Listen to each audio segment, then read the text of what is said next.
To the dailies. The Vanguard is where we'll start things from. Southwest bandit herders invasion puts 40% of region's food production at risk. So you can see all of the governors from the region, Ogun, Oyo, Ekiti, Ondo, Osun State. So all of the governors, the Guardian newspaper is where we'll start things off from this morning. But let's bring in our guest, if Mr. Ifetayo Adeni will be helping us to break it down today on the program as far as the conversation is concerned. Mr. Ifetayo, thank you so much for coming on the program.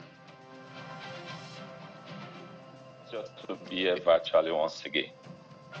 All right.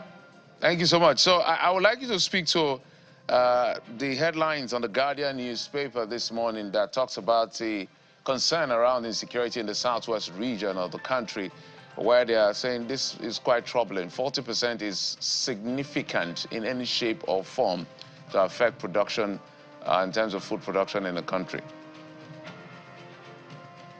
Yeah, like the saying say that we should make a hay while the sun shines, you know, since it's becoming worrisome that the means of livelihood will be affected. 40% is an alarming number.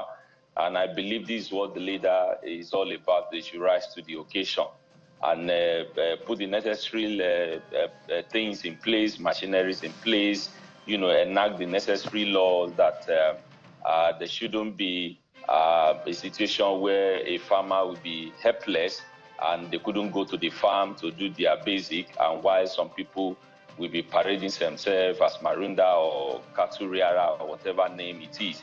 If it's affecting the food, then it's because food is one of the essential basics of life.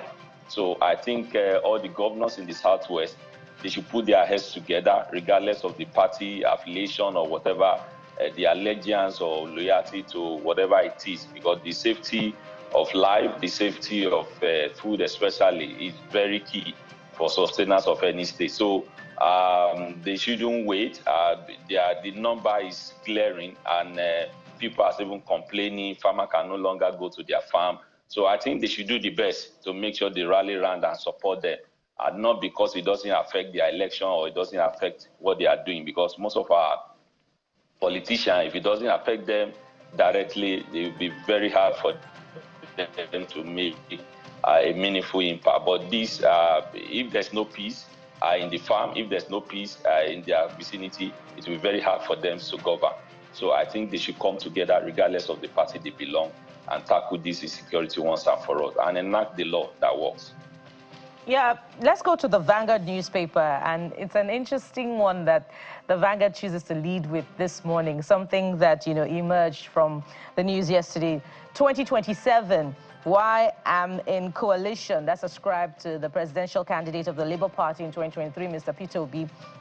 Take a look at the riders. Differs with Atiku's camp over VP slot deal. This seems to provide more insight because we didn't hear him elaborate much on whatever slots that the Atiku camp has been proposing for 2027. So this is new.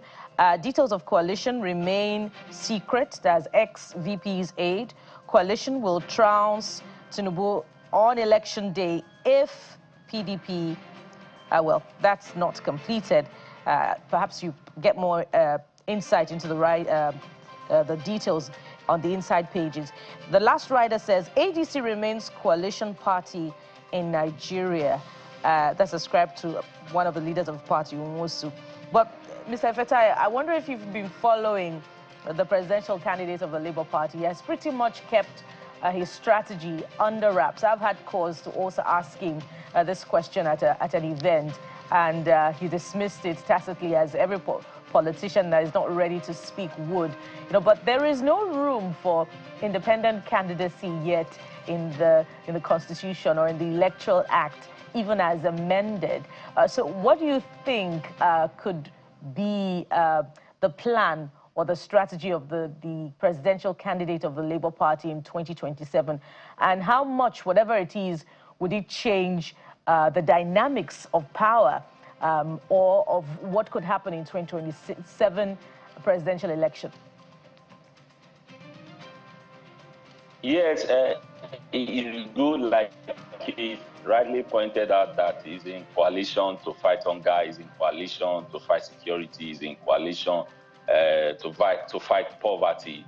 It's not all about politics. If people of like minds can come together and say, this is the problem we think our nation is having, let's see how we can tackle it. And talking about 2027, the pact with the former vice president, whatever it is they are doing, if it's going to bring positive change to Nigeria, they came into the power by these coalitions, some new PDP, ANPP, APP, whatever it is, they all came together to say, we just have one purpose. Let's fight this government. Let's defeat them.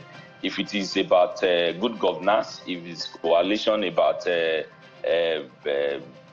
prosperity for the Nigerian citizen, if it's about bringing rule of law into place, I think I wish them well, but saying that they just want to grab the power, and if for the coalition to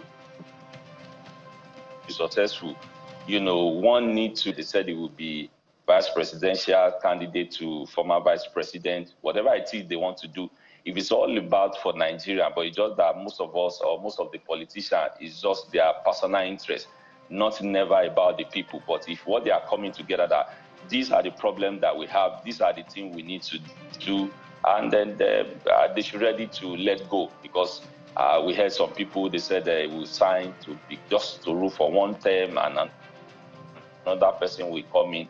It's not all about power sharing now. It's about dealing with the critical problem that is facing Nigeria before Nigeria will become another thing. All right, let's take a look at the Nigerian Tribune, Mr. Fetayo, and it leads with the economy, right? You see President Tinubu's ministers rekindling hope in Nigeria's economy. That's how the Nigerian Tribune leads this morning. It says, Edun Bagudu Tijani rekindle hope in Nigeria's economy. Capital market key to achieving 1 trillion naira economy. That's from the finance minister. Economic reforms on course, budget minister tells World Bank. Digital economy attracted $191 million FDI in Q1. That's from the minister. And you see the talk around the $2 billion fiber infrastructure rollout set for the fourth quarter, pages 6, 7. So from time to time, you see the ministers speaking highly of the economy, and that's what's expected, right? The posturing, it's what you say out there that determines whether or not you get the investments, the good press that would, of course, yield more attention. But speak to us about what I see at the top of the front page, and that's LG financial autonomy 1 year after Supreme Court judgment yet to be implemented. So there's a lot of talk around the economy and all of that, but when you trickle down to the governance and politics of it, we're still stuck at trying to implement a Supreme Court judgment on financial autonomy for local governments. This is very bad, and it's not looking good for us if the government that is closer to the grassroots, that is closer to the people at the grassroots rather, they don't have that autonomy. They don't, and even government, they are not obeying the Supreme Court judgment. It portends danger for subsequent judgment that may come up, whether it has to do with financial autonomy or election cases or whatever it is. But it's just what it is that I was listening to you in the studio before the program starts, when they said just the basic rule of law. When there's rule of law in place, every other system, whatever things you are designing, is going to work. But if just to make a section, the 30 years of government, to have their own autonomy to decide their fate, in your local government, it might be that infrastructure that is your problem. And while another local government, it might be agriculture, another local government, it might be water. But if you are deciding their fate for them, I don't think we are going to experience that good governance that the leaders or the politicians promise, to give to the people. But they should start with that, so that's when we begin to take them seriously. I'm talking about attracting foreign direct investment, about almost $191 million. All those things, is it translating to the masses being empowered financially, the standard of living Is it adding value to us? It's better to mention number. But what are the statistics? What are the things that are benefiting? I think they should do more and say, out of this, about this came from this establishment, this came from that establishment, this came from that state, this was established in that state. It's not just to rule out the figure when Nigerians, they are not feeling the impact. It's just the way it is anyway. He will pay the piper, we still dictate the tune. I'm sure they are not speak against the government they are serving. But I just hope that they do better, and the Nigerian masses, they feel the impact. And but let them start with that financial autonomy. I think Mr. President can do better to call them to order and say, please, let's do this once and for all, so that these are the local government closer to the people at the grassroots level, and that's where you can begin to make a meaningful impact if you want a society that is developed and justice to reign. All right, Mr. Fetayo, thank you so much. Our public affairs analyst who brings us up to speed with the perspective as far as the dailies are concerned right here on the program. Yeah, thank you once again for having me.